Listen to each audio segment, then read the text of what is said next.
Au sommaire cette semaine, une comédie romantique avec Océane Rosemary et Alice Paul, une plongée dans la vie de pompiers volontaires, une comédie loufoque avec Déborah François et en bonus une rencontre exclusive avec Emma Watson.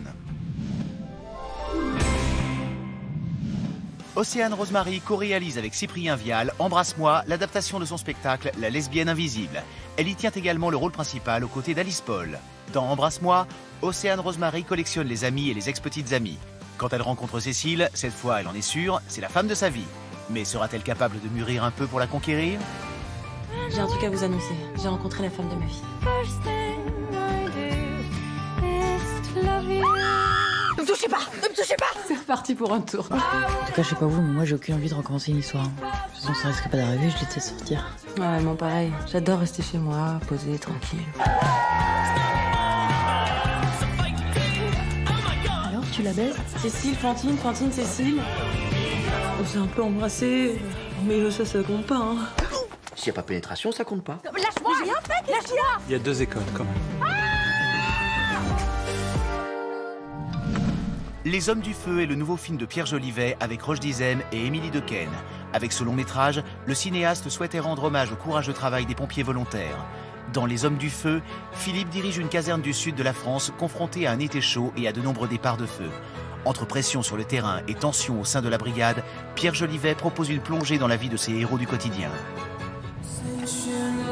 Tu quittes pas ton équipier des yeux, reste bien sur le coup. Parce que des fois on regarde le spectacle et c'est à ce moment-là qu'on se fait cramer. Madame, vous m'entendez? On ne quitte jamais le théâtre des opérations avant d'avoir tout vérifié. Il est à 30 mètres, mon mari. Je vais le regarder mourir à cause de vous!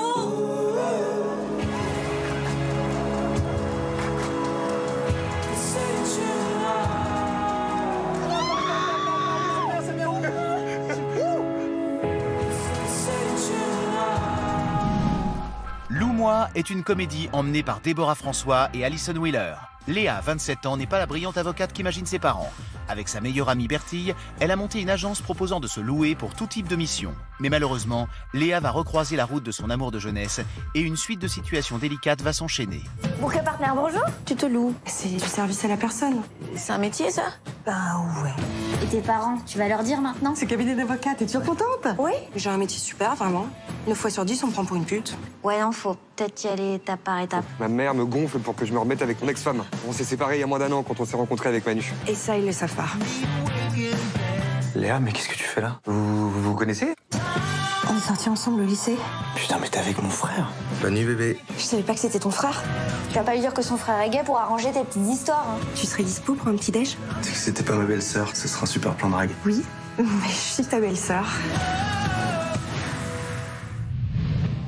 Également à l'affiche ce mercredi 5 juillet, Moi moche et méchant 3, le 3e volet de la saga d'animation. L'ancien méchant Gru y retrouve un frère jumeau qu'il n'a jamais connu et affronte un nouvel ennemi revanchard. Koblik, un thriller historique argentin sur l'histoire d'un ancien pilote de la marine, en fuite après avoir refusé d'obéir à la dictature en place dans l'Argentine de 1977. I Am Not Madame Bovary, une satire dramatique chinoise primée au Festival de Toronto et filmée dans un format circulaire. Entre deux rives, le nouveau drame du maître sud-coréen Kim Ki-duk, où un pêcheur nord-coréen arrêté pour espionnage par la police va devoir lutter pour retrouver sa famille. Le Caire confidentiel, un thriller suédois sur l'histoire d'un inspecteur égyptien qui enquête sur le meurtre d'une chanteuse et découvre l'implication de la garde rapprochée du président Moubarak. À vos critiques, la semaine dernière sortait sur les écrans Chercher la femme, la comédie avec Camélia Jordana et Félix Moati. Qu'avez-vous pensé du film ? Avec Chercher la femme, on s'amuse beaucoup avec les personnages. Je trouve que c'est un sujet pas facile à traiter et là ils l'ont vraiment très bien traité avec beaucoup d'humour. C'est jamais dans la moquerie, ça casse les clichés ambiants. Je trouve que les messages que souhaitait faire passer la réalisatrice n'étaient pas mis en valeur. C'est bien ficelé et ouais, les acteurs étaient plutôt bons. Je trouve qu'il y a un beau regard, c'est très bien écrit. Un film qui donne beaucoup d'espoir. C'était très sympa et beaucoup d'humour, j'ai bien aimé. Envoyez-nous vos avis en vidéo sur le site France.tv, rubrique Mardi Cinéma ou sur les réseaux sociaux. On termine avec le bonus de la semaine. À l'occasion de la sortie de The Circle, un thriller d'anticipation autour des nouvelles technologies et des médias sociaux, nous avons rencontré Emma Watson qui partage l'affiche du film avec Tom Hanks. Elle nous en dit quelques mots. J'ai été fascinée par le sujet du film. Je me suis surtout rendu compte à quel point l'histoire croisait beaucoup de choses qui m'arrivent dans ma vie et mon monde. À partir de maintenant, je vais porter Une caméra qui sera toujours allumée. Je passe à la vraie transparence. Jouer ce rôle était intéressant. Étant moi-même une personnalité connue dont la vie est observée, je comprenais ce que ressentait mon personnage dans ces moments où elle se sent surexposée et vulnérable. Tu penses que ta conduite est pire ou meilleure quand tu sais qu'on t'observe? On a fait le film il y a 1 an et demi maintenant, et rien que sur la période qui s'est écoulée depuis, j'ai l'impression que la réalité a déjà dépassé la fiction. Parce que savoir, c'est bien. Mais tout savoir, c'est mieux. Retrouvez The Circle en salle le 12 juillet.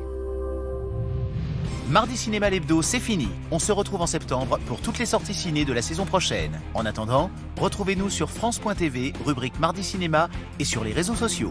Bel été à tous!